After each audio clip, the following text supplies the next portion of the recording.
Well, hello, welcome back to the Isle of Man. The video I'm going to try and shoot this morning is a little bit different than the usual one. It's kind of aimed at a specific person.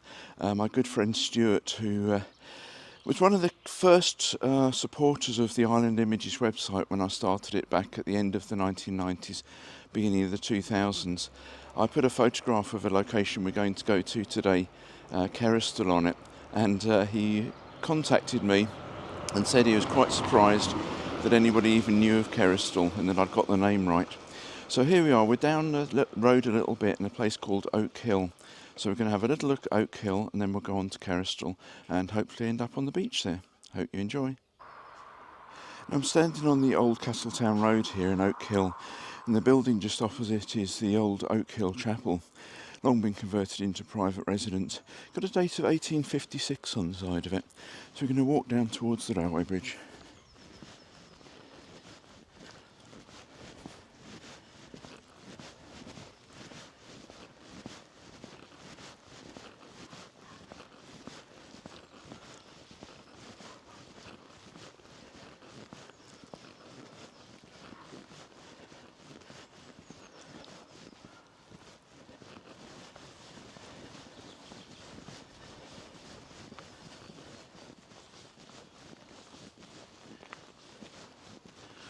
Walking past the cottages at the bottom now. Hoping not too many noisy cars are going to come along here, because it may be the old Castletown Road, but it can be quite busy at times.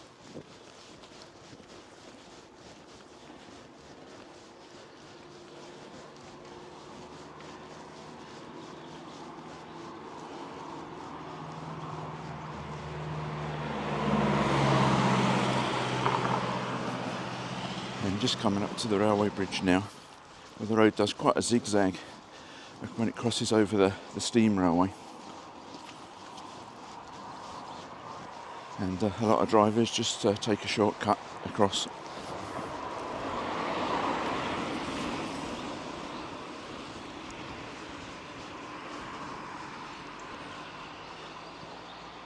So over on that side of the road, the railway continues down into Douglas. And then if I move around to this side, it continues on towards Keristal and eventually down to Port Erin. It's quite a climb coming up out of Douglas here. It's virtually a continuous climb out of the station at Douglas all the way till you get to the summit just the other side of Keristal. And with a cold steam locomotive it can be quite a challenge at times, particularly when the rails are wet. Unfortunately, as it's the middle of winter, no trains running today. We'd have to wait until March for that. Now the building we're going to see as we just turn the corner here onto the start of the Marine Drive's quite interesting. Unfortunately the sun's right behind it from this angle, so I'm going to have to walk past it and then turn back the other way to take a good look at it. But it's the old toll house for the Marine Drive. When the Marine Drive was built, it was a private enterprise, and you had to pay a toll to either walk along it or drive your horse and carriage along it. And there were toll gates at either end. So this is at the Keristal end. And it's quite an interesting building in that it's covered in corrugated iron. This isn't the original structure. Well, inside it probably is, but after being empty and fairly derelict for quite a while, it was completely renovated. But I think one of the planning conditions was it had to be renovated in the same style. So it's still covered in green corrugations. Continuing along the road towards Keristal now. And the railway, you can't see it, it's in quite a deep cutting over to my right hand side. Fairly wide at this point, but in a few hundred metres it runs into a very vertical, narrow rock cutting. And they haven't built the rock cutting just big enough to take the railway train, so to avoid extra expense in blasting more rock out of the land. So this is the railway cutting, this is the wider bit you can see. I don't know if you can see in the distance, that's the Oakhill Chapel we passed a while ago. And of course got my shadow in. That's the problem with filming at this time of year, where you get low sun angles. So still fairly wide, just an earth cutting at the moment, but in a very short distance, it'll go into the rock cutting, and I'll try and get a shot of that. So this is the end of the rock cutting, and so not much space either side of the train when it comes through. This particular spot is actually a really good spot for photography when the trains are running, because they're well confined within the cutting and working hard as they head up towards the summit at Keristal. Now, mainly because of the direction the sun's shining from this morning, I've changed angles a bit. I'm now on the bit of the marine drive that heads off towards Douglas. The original marine drive went from Douglas, came down here, and then turned right and went to Oakhill, where we were just previously.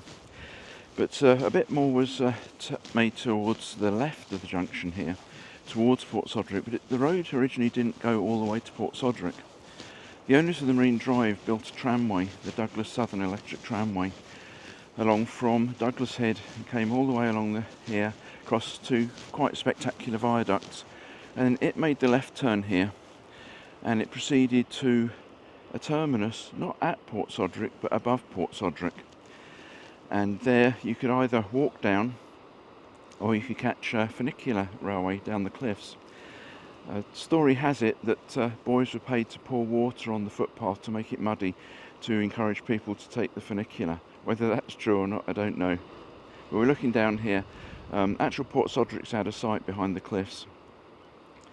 And it would have been a fair walk down, probably more of a walk up. And I seem to recollect somewhere that there was a different fare charged for going down, and it's a bit more expensive for going back up again, when people obviously wanted to use it. So approaching the junction here, where the original Marine Drive would have curved round to the right and gone to Oakhill. And then I guess it maybe coincided with the building of the electric tramway that they established the little section to the left. But say the actual roadway didn't go all the way to Port Sodrick in those days. And we're going to take the turning to the left and go and have a little look at the houses at Keristal.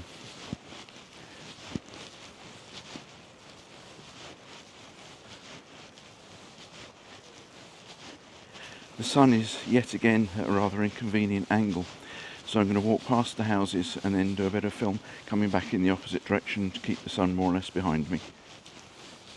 Some very tight curves here actually, and I bet there was a lot of screeching from the trams as they went round them. Now I've walked along the Marine Drive a little bit further now through the hamlet of Keristal, and the electric tramway still used to run past here, but it terminated not much further along the road.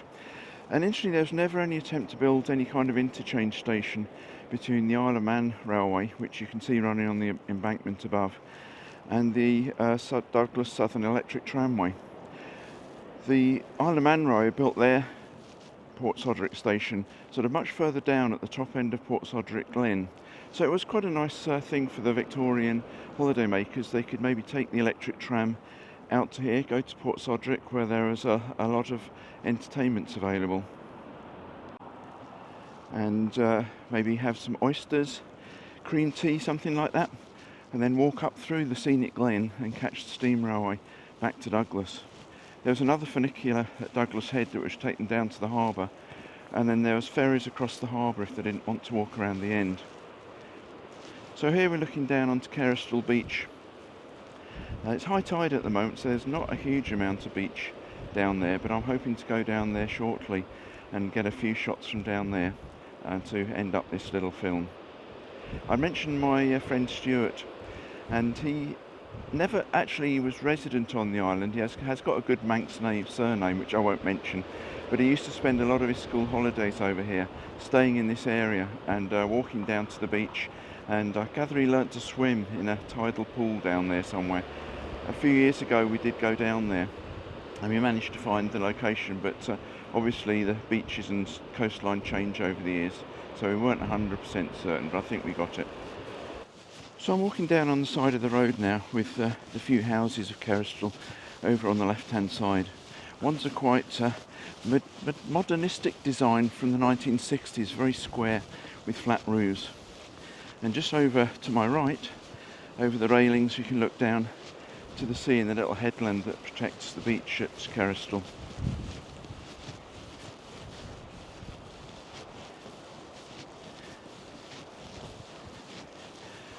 The marine drive continues on up to the right above the beach at Keristal, and the car sheds were at a place called Little Ness, which is in the middle of nowhere, but it was the only flat bit of ground, or bit of ground flat enough to build a depot.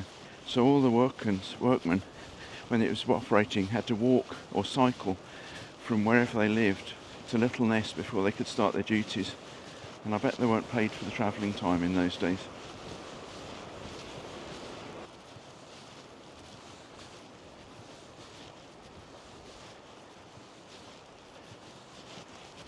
There's just 3 houses here in this little section, and then there's a cottage about 100 metres further on. The cottage is really nice, has some really nice grounds and a pond with ducks in it. I wouldn't mind living there myself. So I'm going to head back to the car and pick up the drone. I might try and do some photography down there, and then take the rather steep zigzaggy path down to the beach. So I'm back on the sort of northern part of the marine drive and about to start heading down the path down to the beach. The bin here, I think, is one of the many provided by an organisation called Beach Buddies that was started on the island some years ago to try and keep the beaches clean here, because a lot of stuff gets washed up from boats and general rubbish that people discard.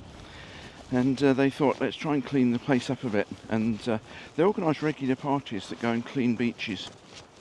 But they have the bins around so that anybody, anytime they want, can come down to a beach, pick up rubbish, put it in a sack, and then there's somewhere to drop it off at the top of the path. So the path comes down here, and it's going to zigzag backwards and forwards a few times before we eventually arrive at the beach. And we're just coming to one of the first of the zigzags here.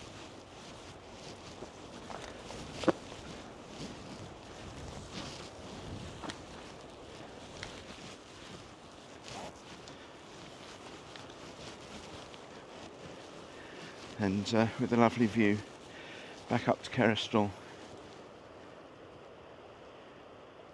and then down the coast to Port Sodrick.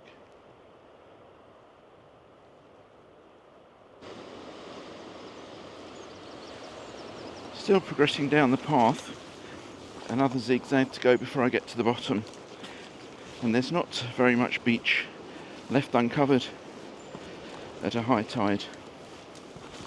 Being a little bit careful here because I would normally have a walking pole for these sort of paths, but unfortunately today I've got the camera in one hand and the drone case in another, so no extra support. Just going into the shadow from the sun here, from the quite substantial headland. At one time somebody used to have a little camp here, just at the back of the beach. There's not much left of it now, although there's, if I point the camera down, you can maybe see there's a little structure down there that somebody has made.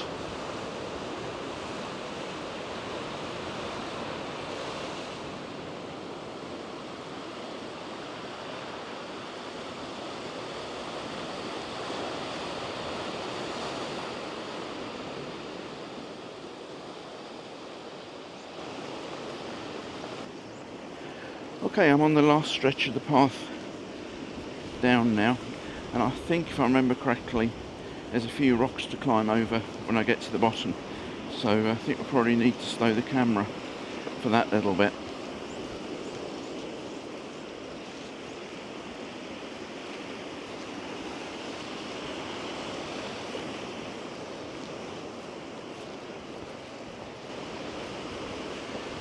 See, someone's fished a few bits of debris up off the beach.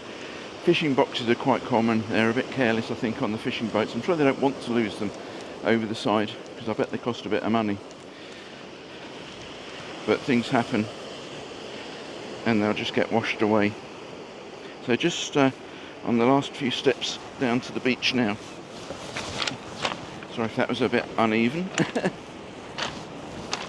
And here we are. It's just a stony beach, no sand here at all, and there's a little waterfall runs down the back that, looking at the way the waves are breaking at the moment, I don't think I can get to film it, so I may well use the drone for that.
Well, that's the end of my video for today.